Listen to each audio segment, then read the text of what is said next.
Pride to Detroit POD cast. Moving on from the roster now, we're going to turn to a more Skyview topic because this is the off season. We're going to have plenty to just sit here and debate with each other for. And I think this is natural for this time of year. It is completely natural for this time of year because you see it all over the place. Optimism is back for the Detroit Lions. This happens for every team after the draft, unless you are convinced your team did not draft very well. However, we are here to talk about the Detroit Lions. Our concern is Detroit Lions optimism. And every time the national media starts talking about the Lions doing well, Jeremy starts like shaking in his boots, just completely just loses his cool, loses whatever analysis he has, and just runs for the hills, realizing, finally coming to terms with that he has a jersey curse as well. So let's set the stage, Jeremy. So this is what's got you spooked this year. So first off, the big quote that we saw from national outlets of an unnamed NFL exec saying the Lions are doing their best drafting in a long time. Now, that's not, in my eyes, very outrageous to say when you're comparing it to Martin Mayhew, Matt Millen, and Bob Quinn, right? That's not a high bar to clear, but still, best drafting in a long time. And then we've got Yahoo Sports' Eric Edholmes. I think, what was the grade he gave the Lions? I think it was a B+. It was a B+ for their draft, and he kind of let it off by saying, like, I mean, he ended it by saying, like, you're allowed to be excited about the future of the Detroit Lions. And, like, this is a time to buy in. And Mina Kimes, who has been from ESPN, who's been cheering for the Dan Campbell era for about for a year now, basically the whole time it's been happening, talking on a Pro Football Focus with Austin Gale about the Lions' clear vision. And only team who lost, I think one of the things she hit on is like the Lions were the only team who lost a lot of games last year, but they have a successfully built culture. And I know that's always something that sticks in your craw. We always talk about culture as this thing that comes from winning more than anything. I definitely think they have an identity, though, and they definitely have a vision that they want to bring in. It's just a matter of, is the optimism really here? Are we ready to start just banging the drums and getting all juiced up and get the Kool-Aid Twitch emotes streaming in? But you're right. This all makes me uncomfortable. And maybe it's because I'm a wet blanket. Maybe it's because I'm a negative Nancy. But I think the reason for me is I don't want to make myself emotionally vulnerable. I don't want to be hurt. You just don't want to be hurt. I don't want to be hurt because, listen, we've seen national optimism before. We've seen, Football Outsiders 2 years in a row said the Lions were their favorites to win the NFC North. 2019 and 2020, not that long ago. The Lions were their favorite to win the NFC North, and it crashed and burned. But I can't help but ignore the fact that all of this feels different. Because not only are we getting more varied points of view and more people saying, I really like what the Lions are doing. Everything they're doing is starting to make sense. You can clearly see their vision. Even internally, Lions fans, you're right. This is a time of year when you won't find more optimism surrounding Detroit. But I looked at the draft grades that Lions fans in our own poll gave this class compared to other classes. 75% gave this class an A. I looked in the past, I don't think there was one above 50 in the past 7 years. People are really feeling it. And I think besides my just natural fear of good things happening, just waiting for the other shoe to drop, part of it is also me like, we have to pull back the reins a little bit. We have to realize this defense is still not going to be good next year. We still have to realize this is year 2, and a lot of the improvements we're expecting are coming from players that we're just assuming are going to take the next step next year, but that doesn't necessarily happen with everybody. So it's a fear of just, I don't want to be hurt. It's a fear of people getting too far ahead of the rebuild. I'm uncomfortable, Chris, and I don't know what to do about it. Well, Jeremy, you mentioned pulling back the reins a little bit. In between segments, we talked a little bit about Rich Strike. The Lions might be the 80-1 odd, right? We were talking about Rich Strike biting. We were talking about Rich Strike biting horses. Was Dan Campbell want the kneecaps? Yeah, that horse is a Dan Campbell horse, true and through. But I get it, Jeremy. Like we've been here, we've done this, but like I said, or like you said, that there's just this tangible thing that's in the air that, like you said, you go back and you look at the way that fans responded to drafts in previous years. You look at the way that even if you were just there for Halloween in the Eagles game, the difference of fan opinion and just like fan buy-in at that point to the end of the season was such a huge shift. Yeah. That I said it, but like I don't feel like I'd ever seen that much momentum and goodwill expended on a Lions team ever. Like, especially one that only had like at that point like one win. Right. Like, I mean, no wins by Halloween, but still, like, even like it only took 1-2 wins and suddenly it's a 180. Like that Cardinals game was the game, right? They beat a team that was at the top of the NFC, right? That was playing potentially for the number 1 seed in the entire conference, and the Lions beat them. And like, again, like I said, there was just this tangible thing that was in the air and surrounding this team that they have then they built on that though, right? Like through the draft, there was a little bit, don't you feel there was a little bit of reeling it in when it came to free agency though? There was, like, for sure, yeah. There was a little bit of like cautious, like, okay, like Brad Holmes isn't really doing anything. Right. So I'm fascinated by this because I feel like on one hand, that optimism is earned because it was good. I hate to use the word, but momentum coming out of the season. It was only a few wins, but still, like you successfully turned around pretty much from being at the bottom, right? And you know what's at the heart of this too is most of all is like these are just likable guys at the end of the day. Like Dan Campbell, Brad Holmes, the guys they draft. They're even down to Jared Goff. There's something to root for in a lot of them, and that creates, like, especially when we're talking about national perspective, they don't want to just keep banging on the Lions. The national media, I think, is the most positive it's been in a while because you start to get people like Mina Kimes is not the kind of person out there who's just going for the quick gotcha, like, using the Lions as a punchline. She wants to like root for an underdog. And the Lions provide a very likable underdog who are doing things, I hate to say differently, Jeremy, but we talked about how this coaching staff is all former NFL player led. Yeah. From Dan Campbell, who played with the Cowboys, to Aaron Glenn, Antoine Randall, Mark Brunell. All these guys played under the shield. They are not Rensselaer Polytechnic Institute guys. They've played at the highest level for teams. They played for multiple years, and they're getting their own, and they're drafting a lot of guys or signing a lot of guys like Jamal Williams, who do very well in front of a camera. The Lions are giving more access than ever and just promoting culture from within. Now, again, that culture derives on them eventually winning, but I think at the same time, the Lions have the benefit that most people understand that this is going to be a patient rebuild at the same time. So I think that optimism comes pre-tempered. I think Lions fans will get mad if we go into next year and immediately start losing games again because they were mad. Even though we had all the hope and optimism from last offseason, Lions fans quickly turned on the team when they started bombing out pretty quickly. Like we were having those conversations about Dan Campbell was never going to get fired after 1 year, but there were plenty of fans who wanted him gone when they were still winless. Yeah. And listen, I can't, the one, I'm notorious for not believing in momentum, but the one place where momentum does exist, in my opinion, is fan opinion of the team, because like you said, wildly in one direction when they're winless, end of the season, wildly optimistic because they won 3 out of the last 6 games.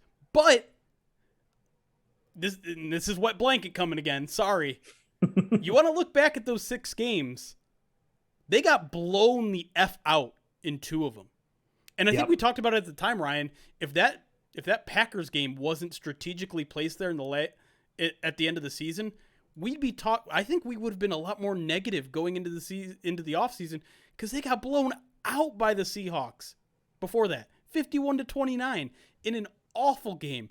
And I think the further and further we get away from the actual games, we kind of forget how that season actually ended. Like, they went 2-3 down the stretch, and let's not forget, like, that Packers game. Like, we're not talking about all the starters. Aaron Rodgers, right? Yeah, they all second string Green Bay, right? And listen, I've been guilty of it too. We just say 3-3. Jared Goff was 3-1 in his last 4 games, but we have to put that a little bit more into context so that we don't lose what exactly happened there. And so, listen, they were a much better team at the end of the season than they were at the beginning. I'm not going to deny that.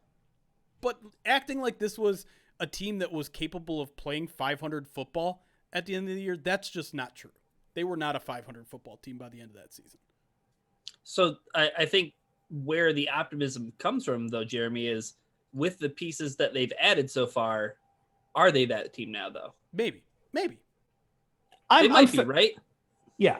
It feels like it relies on a lot of what ifs. Like, what if Romeo Okwara is healthy? What if Jamison Williams is healthy? What if Jeff Okudah is healthy? What if a bunch of these rookies last year take a year two? What if Levi takes a year 2 step? What if Jerry Jacobs and there's so many forces that need to be like at their best. If everything happens at an optimal level in terms of all the luck stuff, which is, injuries and whatnot. Yeah, maybe. I don't think this is a playoff team, but maybe if everything goes right, they're maybe like that third wild card team. You're dealing also with a division that is kind of disintegrating outside of Green Bay as well. Like, the Vikings are not going to be as good as they were last year. The Bears, I don't know what the hell's going to happen to the Bears. Lions, I think some people expect the Lions to finish above at least one of them. You missed one big if there, Jeremy, and I think that's also a case for your wet blanket. It's, what if Jared Goff plays like those early years in Los Angeles? Yeah. Where he took the team, where he was spearheading that team to a Super Bowl, even though he wasn't the reason they went to the Super Bowl. He was still the quarterback of the team. They went to the Super Bowl. Thus, we get to say Jared Goff led a team to a Super Bowl, which is just not really that true, but he had 2 Pro Bowl seasons. He had Pro Bowl seasons. Pro Bowls. Yeah. And like we talked about it last week, Jeremy, I feel like there's no excuse for Jared Goff this year, because here's the case. You've got a blue chip wide receiver if Jamo's healthy. You've got guys who he's comfortable with Amon-Ra St. Brown, with Josh Reynolds, and we saw him doing great things near the end of the year with both of those receivers.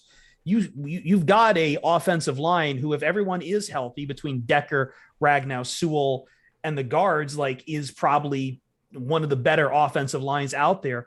I don't know if there's an excuse for Jared Goff to really bomb out, but at the same time, like, I don't know. I'm looking at a bunch of these mock drafts here that have the Lions going 3rd in 2023 and taking a quarterback. So I'm trying to parse all of that together with the optimism.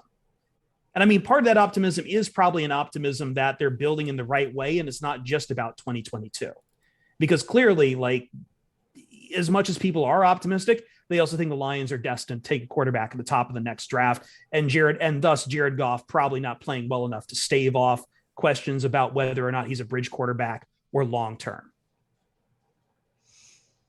Yeah. Jared Goff is the Ross Geller of NFL quarterbacks. That's going over my head. You're going to have to explain that one. Real quick. Ross Geller, David Schwimmer, nominated for a Primetime Emmy, never won one. The only reason that people were interested in Ross on Friends was because he was attached to Jennifer Aniston. So, like, the only real reason that people are excited about Jared Goff is because he's got J-Mo with him now. He's got DJ Shark. He's got a bunch of other supporting actors that make him an interesting buy-in. We got friends. We got friends analogies. We got friends analysis here. Okay. Well, my wife is pregnant and she has control of the television right now, and it's her favorite show. So that's why I'm here. Smart. I find the Jared Goff conversation right now very interesting, because there are some people that will never change on Jared Goff. He's irredeemable in both directions. In both directions. Yes. He's irredeemable to some, which I understand. He's put a lot of bad tape out there for the past 3 years. And then there are some that will make every single excuse for the guy for why he didn't succeed in Los Angeles under the sun. And that's where I can't go to. And I'm not someone who's not giving Jared Goff a chance, but the biggest knock on him for me is he had everything set up for him in Los Angeles those last 2 years. I know 1 year his offensive line wasn't great, but he's always had weapons in Los Angeles. He's always had a really good defense to give him the ball in good field position, things like that. And the common excuse then is, well, Sean McVay ruined him mentally. And I'm just like, I don't know. Like, if he can't overcome that sort of mental adversity, how are you going to succeed here? Like, I know you're going to have a coaching staff that really supports you here and gives you a bunch of positive reinforcement, but I just don't buy that he would have been a great quarterback if he had a few more pats on the back from Sean McVay. Don't buy that at all. Yeah, I don't buy that either. And if you have a starting quarterback who's, emotionally fragile in that respect, then I don't think that he would endear himself to somebody like Dan Campbell. He definitely wouldn't endear himself with the fans in Ford Field either, who love the Bronx cheers. And I think to the point, like I totally agree with you guys in the sense that like there are people who are huge detractors of Goff. There are people who think he can be the guy who leads this team to the promised land.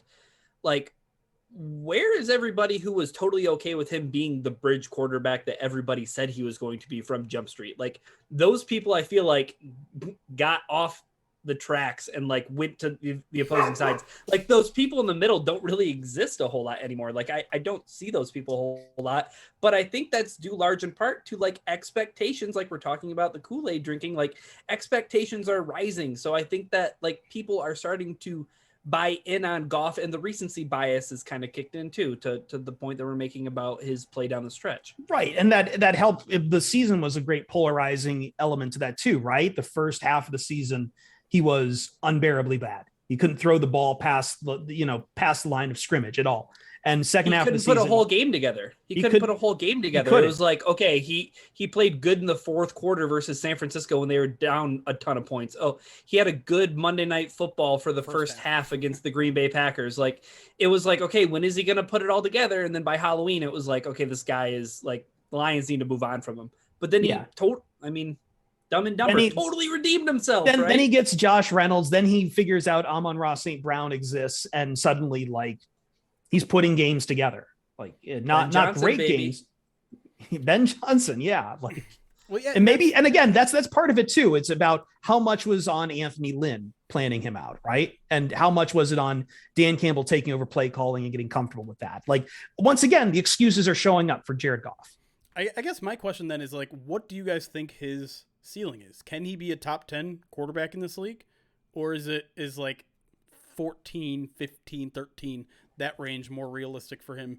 And maybe even taking that further, like, is that enough to win football games, to win more than just football games, to win playoff games? If you have the 13th, 14th best. Here's the thing. I just watched Jimmy Garoppolo in the NFC Championship. Sure. Yeah.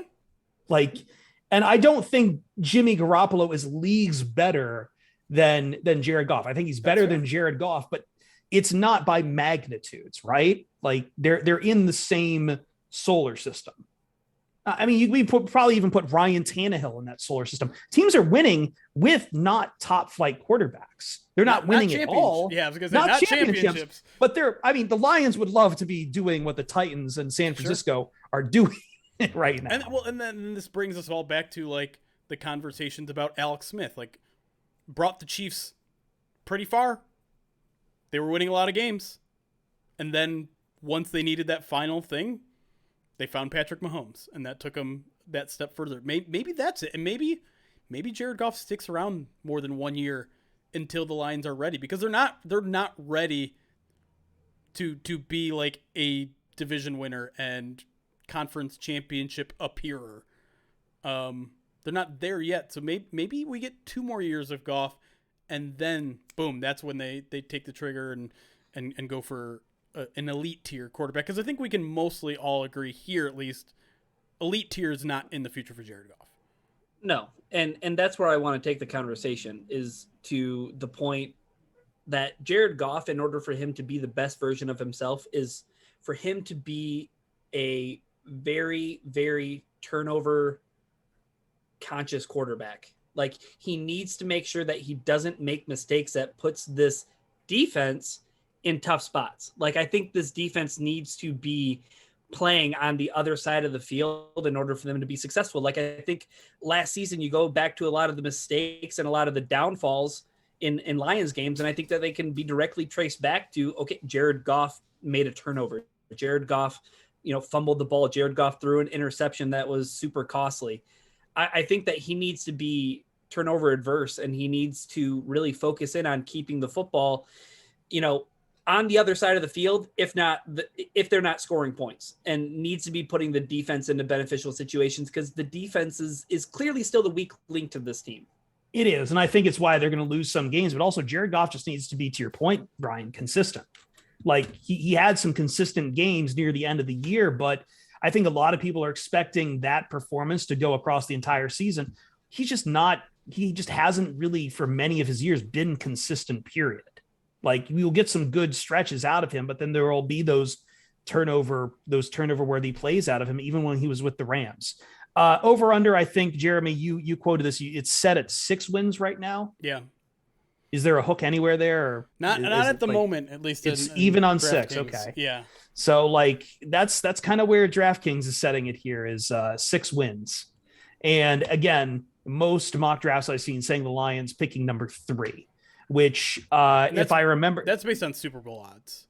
Is that based on Super Bowl odds? Yeah, okay. Almost everyone does it based on Super Bowl odds. So that's not an opinion based rankings, because I think national media would put them higher. I think national media might put them around 10 or 12 or 13. Or I just to remind people, I think, what was it? Picking 3rd this year meant 4 wins, 3.5, 3. No, I mean the Lions had 3.5 at 2. Oh yeah. Sorry.